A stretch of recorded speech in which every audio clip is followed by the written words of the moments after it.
मग पितर मग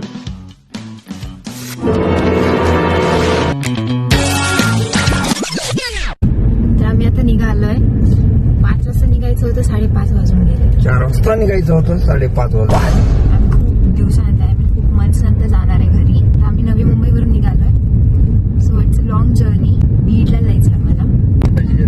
500 किलोमीटरची जर्नी आहे आणि निवांत जायचं एकदम. असं काही घाई गडबड नाहीये. खूप दिवस झाले गेलो नाही आणि घरी सगळे वाट पण बघतात. सो इट्स लाईक सरप्राईज पण नाहीये तो. ऍक्च्युली सांगितलंय घरी सगळ्यांना. आणि आम्ही लवकर ह्याच्यासाठी निघणार होतो की ट्रॅफिक मुंबई पुणे एक्सप्रेस वेवर ट्रॅफिक नाही लागत. जे पुण्यात ट्रॅफिक लागते ना 2-3 तास तर तिथेच जातात. सो ते रिझन आहे की आम्ही लवकर निघालोय. जेव्हापासून राई शिक्षणाला आली पुण्यात तेव्हापासून नाही अर्धी झोपी ते फक्त दाखवत नाही. मी उठली, मला ना माझे डोळे साथच देत नव्हते जेव्हा मी उठली त्यावेळेस. आता सगळं आवरून, सगळं घराचं आवरून की काय लागेल काही नाही. प्लांट्सचं पण तर प्लांटचं पाणी मी दिलंय.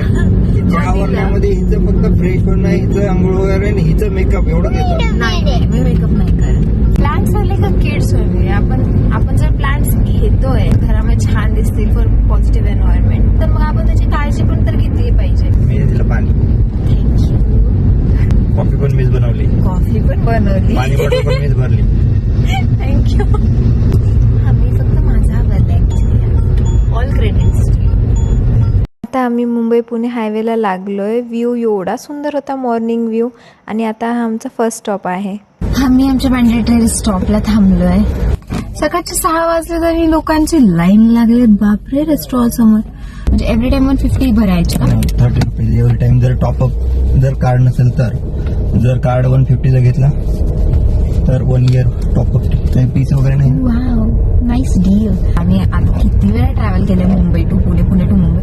तरी माझ्या हसबंड विचारतात की रस्ता कुठला. तर मला जसा शॉर्ट पाहिजे होता तसा नाही आला. मी आधी एक स्लीपी पर्सन होती की गाडीत बसलं की मी एअरप्लेन मोडवर असायची डायरेक्ट. आता जसं मला कळायला लागलं तसं माझ्या शेवटला झालं.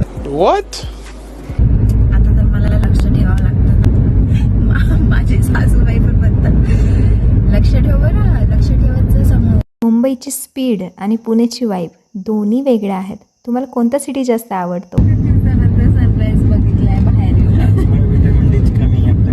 हायवेवरचा वेदर चांगला असेल ना तर मूड ऑटोमॅटिकली चांगला होतो. सो आता आपण आलेलो आहे शिवाजीनगर. हो, थोडंसं प्लॅन मध्ये चेंज आहे. मला वाटलं होतं की आम्ही त्या रूटने जाणार आहे, पुणे नगरवाला रूट. मग रांजणगावला पण जाता येईल. पण आम्ही चाललोय हडपसरवरून. हडपसर, दौंड, जामखेड, पाटोदा केज, त्या रूट. पाटोदा. आता आम्ही पोहोचलोय बन गार्डन. आणि मला खूपच इच्छा होती की आमचा बर्गर खायची. ते पण एवढ्या सकाळी.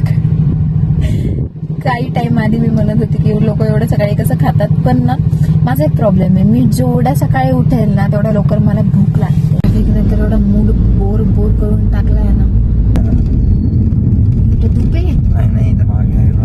आणि ते एवढं छान गोड माणूस बसलाय. कशाला गरज आहे तुम्हाला चहा प्यायची? 15 minutes later. So this is our first stop. कारण की माझ्या क्यूटच्या हजबंडला प्यायचा होता चहा. Here we go. आम्ही निघालोय. नाही, मिसळ खायची आहे मला. जोगेश्वरी आहे का इथं कुठे? जोगेश्वरीची खाऊ. पण ना आमचा प्रॉब्लेम काय माहिती का, मला मिसळ खूप आवडते. खूप म्हणजे खूपच आवडते. He doesn't like misal. So I was on a mission to find Jogeshwari Misal. शोधलं ठीक आहे ना इथे सरळला.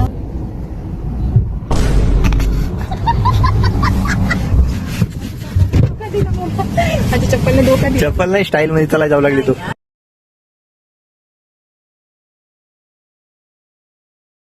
मी ब्लॉग शूट करायचं विसरून जाते नेहमी. So my husband reminds me. Blogger ही आहे पण मला आठवण करून द्यावी लागते की हा घे शॉर्ट. आता इथून आम्ही निघालो आता डायरेक्ट नॉन स्टॉप घरच आता. मी आता फाट्यापासून लेफ्ट मारलं अँड आता लागेल आम्हाला दौंड. प्रश्न आहे तुमच्यासाठी, ट्रॅव्हल करताना तुम्ही म्युझिक ऐकता, गप्पा मारता की डायरेक्ट झोपता? कमेंटमध्ये नक्की सांगा. आता आम्ही श्रीगोंदाला आहोत. श्रीगोंदा नाही, श्रीगोंदा. श्रीगोंदा काय असतं? मग मी काय बोलली श्रीगोंदाला आहोत आम्ही. बऱ्यापैकी हा रूट आम्ही कव्हर केला. बऱ्यापैकी आपण काय करणार ना. बोरिंग रूट आहे हा. बोरिंग म्हणजे आता काय तुझ्या रस्त्यावर काही डान्स करायला लावायचे का सगळ्याला? एन्थुसियास्टिक वाटत नाहीये मला. लेडीज असतात बाबा. So he was asking me, Budruk आहे ना, बुद्रुक काय? बुद्रुक नाही, खुर्द. बुद्रुक काय असतं? बावधन बुद्रुक आणि बावधन खुर्द म्हणजे काय? म्हणजे बुद्रुक म्हणजे काय, खुर्द म्हणजे काय? बुद्रुक म्हणजे जे ओरिजिनल गाव होतं आधीचं ते झालं बुद्रुक, आणि जे खुर्दे म्हणजे जे एक्सपांड झालेले गाव आहेत. हो, कसं काय तुला एवढं नॉलेज? मी सांगितलं होतं लास्ट टाइम, तू का मारला? रस्ता मस्त. मराठवाड्यात ऊन जास्त लागायचं कारण हेच आहे की इकडं पाणी नाहीये. हो तो हे पाणी नाही, सगळं कोरडी जमीन आहे. जिथपर्यंत बघताल तिथपर्यंत कोरडी जमीन आहे, झाडं कमी आहे ना, त्यामुळं जास्त भासतं. चला आता थोडासा व्ह्यू एन्जॉय करून घेते. अजून आम्हाला 162 किलोमीटर्स बाकी आहे. तुझ्यात नाही राहिलं साड्यांचं का? साड्या, कपडे, लते, अपकट सगळं. चप्पटाईको बुगलू बाबा. आंटी प्लीज बुलाले की, आंटी प्लीज बुलाले की पार्टी. हसायला काय झालं? अरे लाजते का? या ठिकाणी ऍक्सिडेंट झालेला आहे. कमाले म्हणलं माझ्या हस्बंडची. गाडी पण चालवतात, मॅप पण बघतात, माझी बडबड पण ऐकतात, नंतर समोरचा रस्ताही बघतात, सगळं मॅनेज करतात. I am very focus. असंच फोकस पाहिजे फक्त लाईफमध्ये. मस्त हायवेला स्वतः चालवली आहे गाडी आणि गाववाले किती होऊन टाकली माझ्याकडे. जीवाला आता जीवा आला म्हणजे रस्ताच कटत नव्हता. किती रॉंग पटत नव्हता कसा? 6 किती तुला 8 तासाच्या अगोदर पोहोचवतोय. ठीक आहे, त्याप्रमाणे खूप लवकर कटला. काही स्वीट्स घेतले रिलेटिव्हजला घेऊन जायला. पोहोचलो. मी हिंदी का बोलायला लागते की मधून. आम्ही पोहोचलो आमच्या डेस्टिनेशनला. I am ending the blog आणि भेटूया मग नेक्स्ट ब्लॉग मध्ये. Show some love guys. Bye bye. Bye बोलो. बाय.